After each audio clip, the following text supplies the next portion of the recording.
ಎಲ್ಲ ನಮ್ಮ ಸಿನಿಮಾ ಭಾಗಸ್ಥರು, ನಮ್ಮ ಕುಟುಂಬಸ್ಥರಿಗೆಲ್ಲರಿಗೂ ನಮಸ್ಕಾರ ನಮಸ್ಕಾರ ನಮಸ್ಕಾರ. ಮಹಾಭಾರತದ ಈ ಪೋರ್ಷನ್ನು ಅಜ್ಞಾತವಾಸ ಅನ್ನೋದೇ ವೇಷ ಮರೆಸ್ಕೊಂಡು ಬದುಕಬೇಕು ಅನ್ನೋದೇ. ಇವಾಗ ಲೋಕಲ್ಗೆ ಬಂದು ತಲೆ ಮರೆಸ್ಕೊಳ್ಳೋದು ಅಂತೀವಿ ನಾವು. ಇಲ್ಲಿ ತುಂಬ ಸಾಕಷ್ಟು ಮೆಚ್ಚುವಂಥ ಅಂಶಗಳು ಕಾಣ್ತವೆ. ಒಂದು ಏನಪ್ಪ ಅಂದರೆ, ಒಬ್ಬ ಡೈರೆಕ್ಟ್ರು ಇನ್ನೊಬ್ಬ ಡೈರೆಕ್ಟ್ರನ್ನ ಕತೆ ಕೇಳಿಬಿಟ್ಟು ಇದನ್ನು ನೀವು ಮಾಡಿ ಅಂತ ಒಬ್ರಿಗೊಬ್ಬರು ಸಪೋರ್ಟ್ ಮಾಡ್ಕೊಂಡಿದ್ದು, ಇದು ಇಂಡಸ್ಟ್ರಿ ಬೆಳೆಯೋದಕ್ಕೆ ತುಂಬ ತುಂಬ ಆರಾಮಾಗಿ ಹೇಮಂತ್ ಹೇಳ್ಬೋದಿತ್ತು, ಇದು ನಾನೇ ಮಾಡಿಬಿಡ್ತೀನಿ ಬಿಟ್ಬಿಡಿ ಅಂತ. ಯಾಕೆಂದರೆ ಅವರು ಈಗಾಗಲೇ ಸಾಕಷ್ಟು ಒಳ್ಳೆ ಸಿನಿಮಾಗಳು ಮಾಡಿರೋರು, ಒಳ್ಳೆ ಕನ್ನಡ ಪ್ರೇಕ್ಷಕರಿಗೆ ಒಳ್ಳೆ ನೆನಪುಗಳನ್ನು ಕೊಟ್ಟಿರೋರು. ಹಾಗಾಗಿ ಯಾಕಂದರೆ ಇದು ಬರೀ ಡೈರೆಕ್ಟ್ರು ಅಂತಲ್ಲ, ಅದು ಕ್ಯಾಮ್ರಾಮ್ಯಾನ್ಗಳಿಗೆ ತುಂಬ ಚೆನ್ನಾಗಿದೆ. ಅವ್ರವ್ರ ಕೆಲಸಗಳು ಟಪ ಅಂತ ಹೆಂಗೋ ಮುಗಿಸ್ಕೊಂಡ್ಬಿಡ್ತಾರೆ. ಅದು ಮ್ಯೂಸಿಕ್ ಆಗ್ಬೋದು, ಕತೆಗಾರ ಆಗ್ಬೋದು, ಕಲಾವಿದ ಆಗ್ಬೋದು, ನಿರ್ಮಾಪಕ ಆಗ್ಬೋದು, ಇವರೆಲ್ಲರಲ್ಲೂ ಈ ಎಕ್ಸ್ಚೇಂಜು ಮೊದಲಿತ್ತು. ಇದೆಲ್ಲ ಒಂದು ಗ್ಯಾಪ್ ಆಗಿದೆ. ಇದು ಮತ್ತೆ ಇವರು ಶುರು ಮಾಡಿದ್ದಾರೆ. ಇದು ಒಳ್ಳೆಯದಾಗಲಿ, ಅದು ಹುಟ್ಟಲಿ ಅನ್ನೋದೇ ನಮ್ಮ ಕಲಾವಿದರದು. ಹಾಗಿದ್ದಾಗ ನಾವೆಲ್ಲರೂ ನೆಮ್ಮದಿಯಾಗಿರ್ಬೋದು ನಿಜವಾಗಲೂ. ಹೌದಲ್ಲಪ್ಪ, ಈ ಥರದ ಕತೆಗಳು ಹುಟ್ಟುತ್ತವಲ್ಲ ಅಂದ್ಬಿಟ್ಟು ಇದೊಂದು ಅಂಶ. ಆಮೇಲೆ ತುಂಬ ನಾವು ಕೆಲಸ ಎಲ್ಲ ಮಾಡಿದ್ಮೇಲೆ ಮಾತಾಡ್ತಿದ್ವಿ ಅಂದಾಗ ಅದಕ್ಕೊಂದು ಮತ್ತು ಹೇಮಂತ್ ಅವರು ತಾಯಿ ವಿಚಾರಕ್ಕೆ ಬಂದಾಗ ಅವ್ರ ತಾಯಿನ ಅವ್ರು ಇದ್ದರು ಪೂಜೆ ದಿವಸ ಬಂದು ನಮಗೆಲ್ಲ ಖುಷಿ ಆಯಿತು. ಅವ್ರ ತಾಯಿದೊಂದು ಸ್ವಲ್ಪ ಡಿಸ್ಟರ್ಬ್ ಆಯಿತು, ಅವ್ನ ತಾಯಿನ ಹೋದಾಗ. ಆವಾಗ ಅದಕ್ಕೆ ಅವರು ಸ್ವಲ್ಪ ಟೈಮ್ ತೊಗೊಂಡು ಮತ್ತು ನಮಗೆ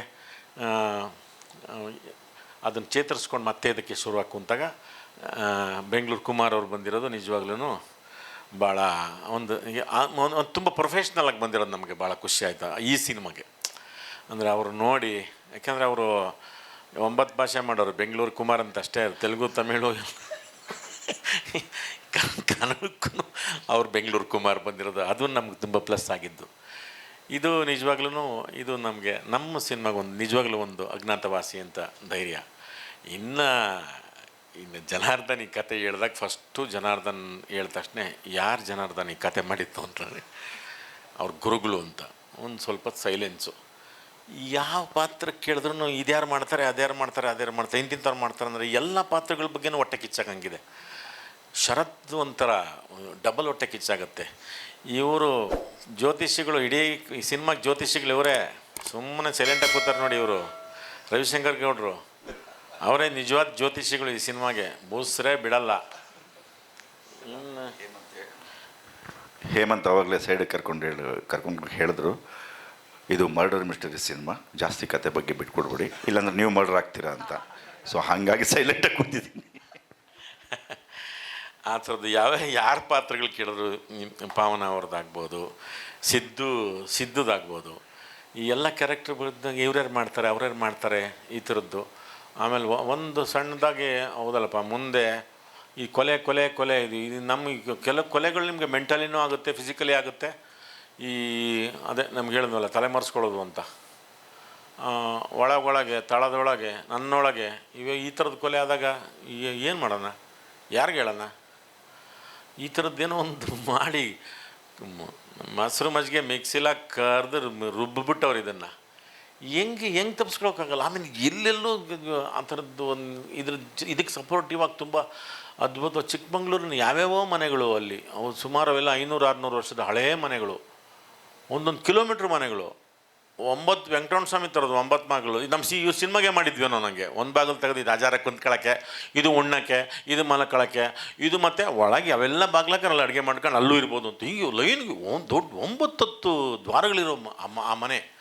ಅದು ಯಾರ್ದು ಆ ಮನೆ, ಅದು ನಮ್ಮ ಸಿನಿಮಾಗೆ ಸಂಬಂಧಪಟ್ಟವ್ರದ್ದು ಮನೆಯೇ ಅದು. ಆ ಥರದ ಲೊಕೇಶನ್ಗಳು ಈ ಕಥೆಗೆ ಪೂರ್ವಕವಾಗಿ ಹೇಳ್ತಿರೋದು. ಆ ಥರದ ಪೂರ್ವಕವಾಗಿ ಇಷ್ಟೆಲ್ಲ ಮಾಡಿದಾಗ ನಮಗೊಂದು ಸಣ್ಣದಾಗಿ ಏನಪ್ಪ ಅಂತಂದರೆ ಒಂದು ಭಯ ಹುಟ್ಟಿದ್ದು ಈ ಕೊಲೆ. ಯಾಕಂದರೆ ಈಗಾಗಲೇ ಕೊಲೆ ಬಗ್ಗೆ ಸಾಕಷ್ಟು ಒಳ್ಳೆ ಸಿನಿಮಾಗಳು ಬಂದುಬಿಟ್ಟಿದ್ದಾವೆ, ಸಾಕಷ್ಟು ಒಳ್ಳೆ ಸಿನಿಮಾ ಬಂದಿದ್ದಾರೆ. ಒಂದು ಸಣ್ಣ ಆಸೆ ಒಂದು ಹುಟ್ಟಿದ್ದೇನಂತಂದರೆ, ಮತ್ತು ಕನ್ನಡ ಚಿತ್ರರಂಗಕ್ಕೆ ಸಾಕಷ್ಟು ಒಳ್ಳೆ ಸಿನಿಮಾಗಳು ಬಂದಿದ್ದಾವೆ. ಆ ಒಳ್ಳೆಯ ಸಿನಿಮಾಗಳ ಸಾಲಿನಲ್ಲಿ ಜನಾರ್ದನ್ ಮತ್ತು ಹೇಮಂತ್ ಇದನ್ನು ಸೇರಿಸ್ತಾರೆ ಅನ್ನೋದೊಂದು ನಂಬಿಕೆ. ಯಾಕೆಂದರೆ ಆ ಥರದ ಕೆಲಸ ಮತ್ತು ಎಲ್ಲರದೂ ಇದು ಪಾತ್ರದ ಜೊತೆ ಇರೋದು, ಪಾತ್ರವನ್ನು ವ್ಯಕ್ತಪಡಿಸೋದಲ್ಲ. ಎಲ್ಲರೂ ಅಷ್ಟೇ. ಆಮೇಲೆ ಅದಕ್ಕೆ ನಮಗೆ ಸ್ಪರ್ಧಿಯಾಗಿ ಅದ್ವೈತ್ ಕೆಲಸ ಮಾಡ್ತಾರೆ. ಈಗಿನ್ನೂ ಗೊತ್ತಿಲ್ಲ ನಮಗೆಲ್ಲರಿಗೂ ತಲೆ ಮಾಡ್ದಂಗೆ ಚರಣ್ ಏನು ಮಾಡಿದಾರೋ ನಮಗಿನ್ನೂ ಗೊತ್ತಿಲ್ಲ. ಅವ್ರನ್ನ ಕ್ಯಾರೆಕ್ಟ್ರಾಗಿ ಉಳ್ಕೋಬೋದು ಗೊತ್ತಿಲ್ಲ. ಇವರೆಲ್ಲ ಆಗಲೇ ಅದನ್ನು ನಾವು ಬರೀ ಅಲ್ಲಿ ಪಾತ್ರವನ್ನು ಮಾಡಿದವರು. ಇವರೆಲ್ಲ ಪ್ರೇಕ್ಷಕರಾಗಲೇ ಇದನ್ನು ನೋಡಿಬಿಟ್ಟಿದ್ದಾರೆ. ಇದನ್ನು ನೋಡಿ ಹಾಗಾಗಿ ಇವರು ನಮಗೇನು ಬಿಟ್ಕೊಡ್ತಿಲ್ಲ ಇದು ಆಗಿದೆ ಅಂತ. ಹಾಗಾಗಿ ಈಗ ನಮಗೆ ಈ ಥರದೊಂದು ಹೊಸ ಪ್ರಯತ್ನಕ್ಕೆ ನಿಮ್ಮೆಲ್ಲರ ಅದೇ ಮತ್ತು ಒಂದು ಪ್ರೋತ್ಸಾಹ ನಮಗೆ ಬೇಕು. ಯಾಕಂದರೆ ಕನ್ನಡ ಚಿತ್ರರಂಗದಲ್ಲಿ ನೀವುಗಳು ಹೊಸತನಕ್ಕೆ, ಹೊಸಬರಿಗೆ, ಈ ಥರದ ಹೊಸ ವಿಚಾರಗಳಿಗೆ ನಮ್ಮಲ್ಲಿ ಮಾಡಿದಾಗ ನೀವು ತುಂಬ ನಿಮ್ಮದಂತ ನೀವು ಹೆಗಲ ಮೇಲೆ ಎತ್ಕೊಂಡು ಅದಕ್ಕೆ ಸಪೋರ್ಟ್ ಮಾಡಿದ್ದೀರಾ, ಅದನ್ನು ಪ್ರೋತ್ಸಾಹ ಕೊಟ್ಟಿದ್ದೀರಾ, ಆ ಸಿನಿಮಾನ ನೀವು ಉಳಿಸಿದ್ದೀರಾ.